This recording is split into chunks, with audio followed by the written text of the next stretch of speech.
दिल्ली की एक बार फिर से बात करेंगे, जहां पर कोरोना के आंकड़े लगातार डरा रहे हैं। आज डिप्टी सीएम मनीष सिसोदिया ने साझा किया कि कैसे 31 जुलाई तक सिर्फ अकेले दिल्ली में कोरोना के 5.5 लाख केस हो जाएंगे। स्टेट डिजास्टर मैनेजमेंट की बैठक से बाहर आते ही सिसोदिया ने कहा कि दिल्ली में कोरोना के मामले 12 से 13 दिन में दोगुने हो रहे हैं। इस रफ्तार से 30 जून तक राजधानी में 1 लाख कोरोना के मामले हो जाएंगे और अस्पतालों में बेड की संख्या 15,000 की जरूरत होगी और 15 जुलाई तक दिल्ली में 2.25 लाख केस हो जाएंगे, जबकि 33,000 बेड की जरूरत पड़ेगी। 31 जुलाई तक ये मामले 5.5 लाख तक पहुंच जाएंगे, तब राजधानी के लिए 80,000 बेड की दरकार होगी। उन्होंने ये भी कहा कि आंकड़े एलजी के सामने आए, लेकिन उनके पास इसका कोई जवाब नहीं था कि दिल्ली वालों के लिए अस्पताल में बेड कहां से आएंगे। अभी एसडीएम की मीटिंग में इस बात पे चर्चा हुई कि दिल्ली में जो कोरोना के केसेस बढ़ रहे हैं उनका स्टेटस क्या है, किस गति से बढ़ रहे हैं। लगभग 12-13 दिन में दिल्ली में कोरोना के केसेस डबल हो जा रहे हैं।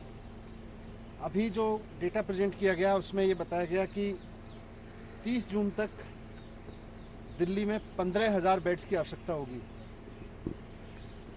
15 जुलाई तक 33,000 बेड्स की आवश्यकता होगी और 31 जुलाई तक 80,000 बेड्स की आवश्यकता होगी कोरोना के मरीजों के लिए। और मामले कितने तक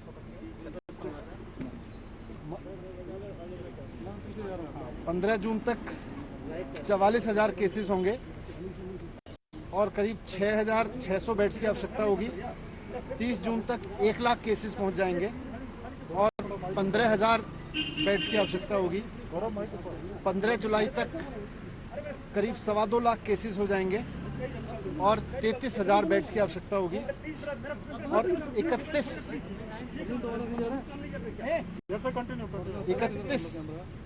जुलाई तक करीब 5.5 लाख केस पहुंच जाएंगे दिल्ली में और उसके लिए करीब 80,000 बेड्स की आवश्यकता होगी। ये तब है जबकि अब तक थोड़े दिन पहले तक लॉकडाउन चल रहा था और अभी तक दिल्ली के हॉस्पिटल्स में दिल्ली के ही जो निवासी हैं, वो चाहे कहीं से भी, जो आदमी आज दिल्ली में रह रहा है वही दिल्ली के हॉस्पिटल तक आ पा रहा था, जो दिल्ली सरकार की है वो प्राइवेट हॉस्पिटल्स हैं। इसीलिए दिल्ली की कैबिनेट ने निर्णय लिया था कि अभी कुछ समय तक, जब तक कोविड की परेशानी है, आगे आने वाले समय में जब 15,000 बेड्स की आवश्यकता होगी, 33,000 बेड्स की आवश्यकता होगी, 80,000 बेड्स की आवश्यकता होगी जुलाई के एंड तक, तो इनको दिल्ली के जो आज लोग दिल्ली में रह रहे हैं उनके लिए ही मैनेज करके रिजर्व रखा जाए, उनके लिए ही सीमित रखा जाए। लेकिन कल एलजी साहब ने उस फैसले को पलट दिया था। जब आज एलजी साहब से डीडीएम की मीटिंग में हमने रिक्वेस्ट किया कि साहब आपने कल ये फैसला पलटा, तो उससे पहले आपने अपेक्षा की होगी, कुछ आकलन किया होगा कि कितने केस बढ़ेंगे, बाहर से कितने केसेस आएंगे, उसका भी उनके पास कोई आइडिया तो नहीं था। मैंने उनसे ये भी रिक्वेस्ट किया कि सर, हो सकता है आपने इस बात का भी आकलन किया होगा कि कितने बेड्स की आवश्यकता पड़ेगी वैसी स्थिति में जब सारे देश से दिल्ली में केस आएंगे, तो उसका भी उनके पास आकलन नहीं था।